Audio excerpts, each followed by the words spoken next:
Salut à tous, ici Frédéric Morel. Bienvenue sur ma chaîne dédiée à la science et aux découvertes scientifiques. Si vous êtes passionné par l'exploration de notre univers et les avancées scientifiques, pensez à vous abonner.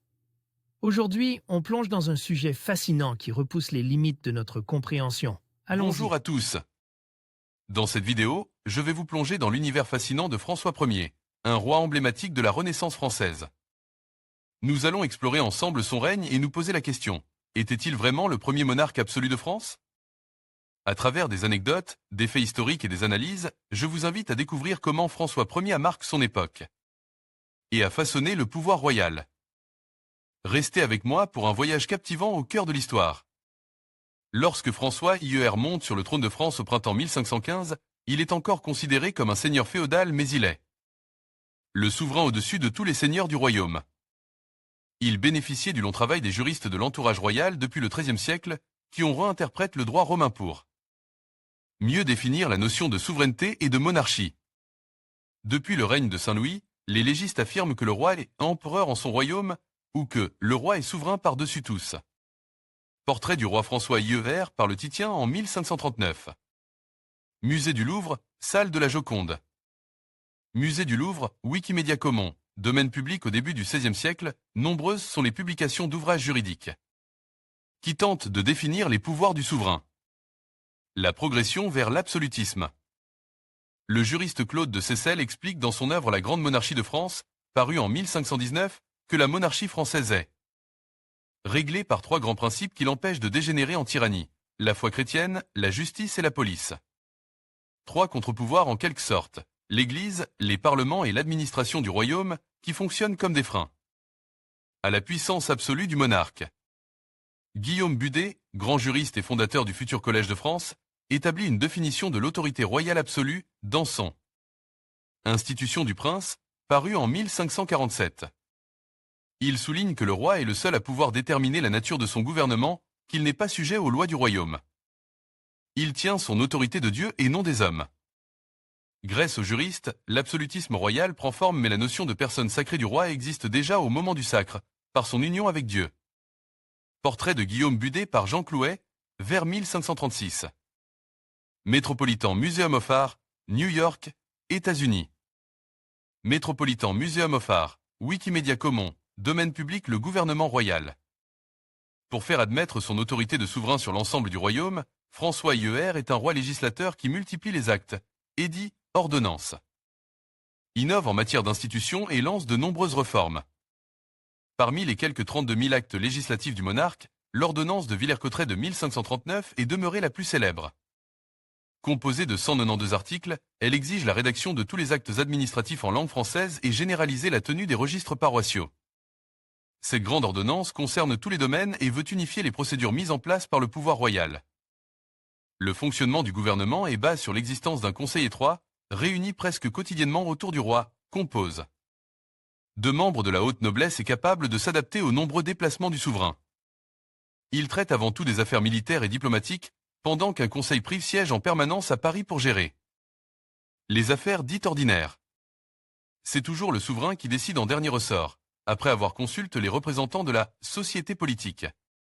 En plus de la haute noblesse, François IER sait s'entourer de conseillers spécialistes qui annoncent déjà le développement d'une administration d'État. Le roi s'assure le contrôle de l'Église de France.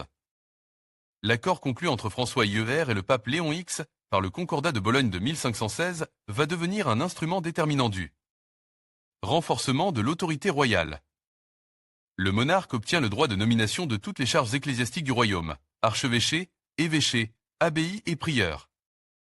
Il dispose du pouvoir temporel sur l'Église de France, c'est ce que l'on appelle le gallicanisme, le pape conservant le pouvoir spirituel.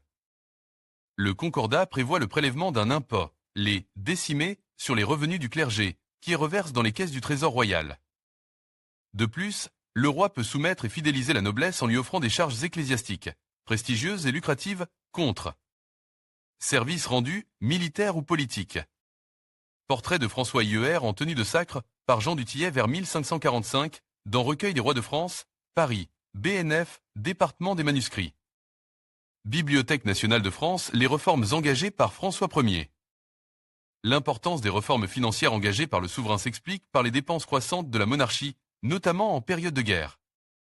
Les impôts, dont la taille créée en 1439, sont devenus permanents et nécessitent la mise en place d'institutions centralisées. Le trésor de l'épargne est créé en 1523. Tous les revenus y sont désormais versés. Une recette des finances extraordinaires est créée en 1524. Le personnel spécialisé se met en place avec des offices de contrôleurs, receveurs et comptables. 16 recettes générales sont créées en 1542, répondant à un cadre géographique déterminé. Elles seront 23 sous Louis XIV puis 32 en 1789. Elles sont dirigées par le Conseil du roi et contrôlées par la Chambre des comptes. L'ancêtre du trésor public est né. À côte des réformes financières, François IER entreprend des réformes de justice.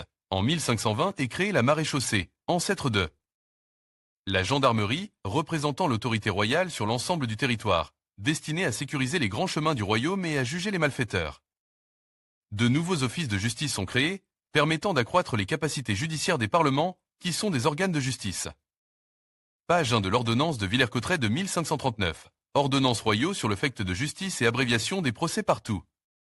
Le royaume de France fait par le roi est publié en la cour de parlement à Paris le 6e jour du mois de septembre l'an 1000. 539, rédigé en français moyen par Guillaume Poyette. Archives nationales de France, cote AE 2/1785. Archives de France, la création des offices au service de la monarchie. François IER a véritablement consolidé le système des offices en instaurant leur vénalité. L'office est une délégation de service public par l'autorité royale. C'est une fonction administrative permanente à laquelle sont attachent des revenus et des privilèges pouvant aller jusqu'à l'anoblissement.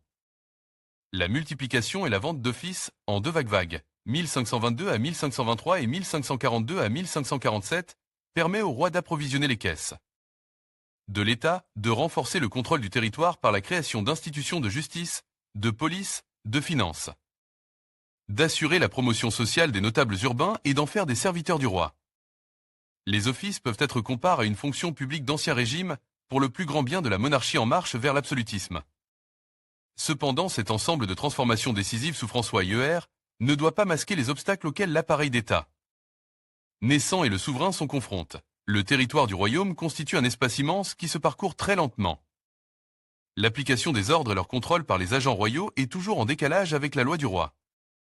Les institutions de l'État sont encore au XVIe siècle, des institutions parmi tant d'autres locales, mais le roi a l'avantage de pouvoir les dominer si besoin est, par l'usage de la force armée. En conclusion, François Ier se présente comme une figure emblématique de la monarchie absolue en France. Son règne, marqué par des réformes administratives et une centralisation du pouvoir, a jeté les bases d'une autorité royale renforcée.